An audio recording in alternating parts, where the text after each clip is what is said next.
Hello dear student, आज हम discuss किया जा रहा है एसएससी एमटीएस 2023 में पूछे गए क्वेश्चन को। देखिए हमारा आफ्टरनून शिफ्ट का हमारा क्वेश्चन है। देखिए हमारा क्वेश्चन क्या कह रहा है कि मदर्स कैन पास, जो माएँ होती हैं वो पास कर सकती हैं, पास मतलब आगे बढ़ा सकती हैं द एचआईवी वायरस को। और कहाँ पे? टू देयर न्यूबॉर्न्स, अपने नवजात शिशुओं के अंदर, ड्यूरिंग डिलीवरी के दरमियान, एज वेल उसी तरह से WHO से, जैसा कि WHO कहता है, मतलब WHO की रिपोर्ट है कि अगर कोई माँ HIV पॉजिटिव है तो उसके होने वाले बच्चे को भी ये वायरस इफेक्ट कर सकता है, उसके अंदर जा सकता है, ट्रांसफ़र हो सकता है। अब इसमें एरर की बात करें तो एरर की अगर ध्यान से देखें ना, इसमें जो एक वर्ड यहाँ यूज़ किया गया है एज वेल, थोड़ा सा हमें एज वेल हमें क्या करना पड़ेगा, समझना पड़ेगा। उसके लिए देखिए पहले नीचे एक एग्जांपल देख लेते हैं। देखिए जैसे कह रहे हैं द म्यूजियम क्या करता है? हमें प्रोवाइड करता है। क्या प्रोवाइड करता है? पहले तो आवर्स ऑफ फन प्रोवाइड करता है एंड, और साथ से साथ क्या करता है? फ्यू सरप्राइजेज, वो हमें कुछ सरप्राइजेज भी शो करता है। ठीक, इसका मतलब म्यूजियम क्या करता है? प्रोवाइड करता है दो चीज़ें। एक तो क्या करता है?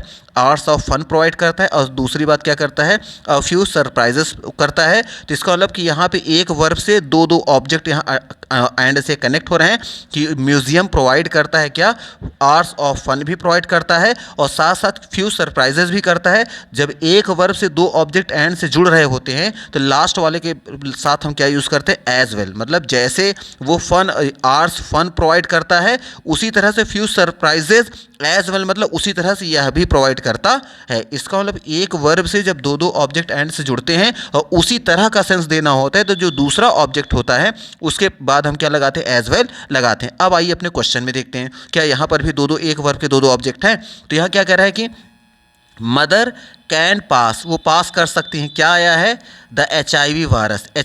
तो एक HIV वायरस आ गया, पहली बात ये निकल के आ गई। ठीक, और किसको सरपास कर सकता है? To their new born babies के अंदर। तो क्या वायरस हो रहा है यहाँ? वायरस को पास किया जा रहा है, और अभी कोई चीज़ पास करने की बात नहीं आई। ठीक, तो न्यू बॉर्न बेबी को पास कर सकती हैं कब? ड्यूरिंग डिलीवरी के दरमियान। क्या और कुछ पास कर सकती हैं, और कुछ ट्रांसफ़र कर सकती हैं? नहीं, यहाँ बात सिर्फ एक चीज़ की बात कही है पास करने को, क्या है? HIV वायरस के अलावा और कोई चीज़ उसके अंदर ट्रांसफ़र करने की बात नहीं आई है। जब केवल सिंगल ऑब्जेक्ट है, एक वर्ब से एक ही एक्शन को आगे बढ़ाया जा रहा है और ऑब्जेक्ट हमारा एक ही है, तो एक ही ऑब्जेक्ट के साथ हम एज वेल का यूज़ नहीं करते। तो यहाँ एज अननेसेसरी है, यहाँ एज वेल की कोई ज़रूरत नहीं थी। एक्चुअल हमारा सेंटेंस होना चाहिए था mothers can pass the HIV virus to their newborns during delivery WHO says, बस इतना रहेगा। वहाँ पे वो अननेसेसरी था। अगर वो होता कि mother can pass HIV virus, उसके बाद फिर एक और चीज़ बता दिया था कि HIV वायरस पास करती हैं और साथ साथ यह भी पास करती हैं, तब उसके साथ हम एज वेल लगाते। लेकिन बात यहाँ केवल एक की गई, किसकी? केवल HIV वायरस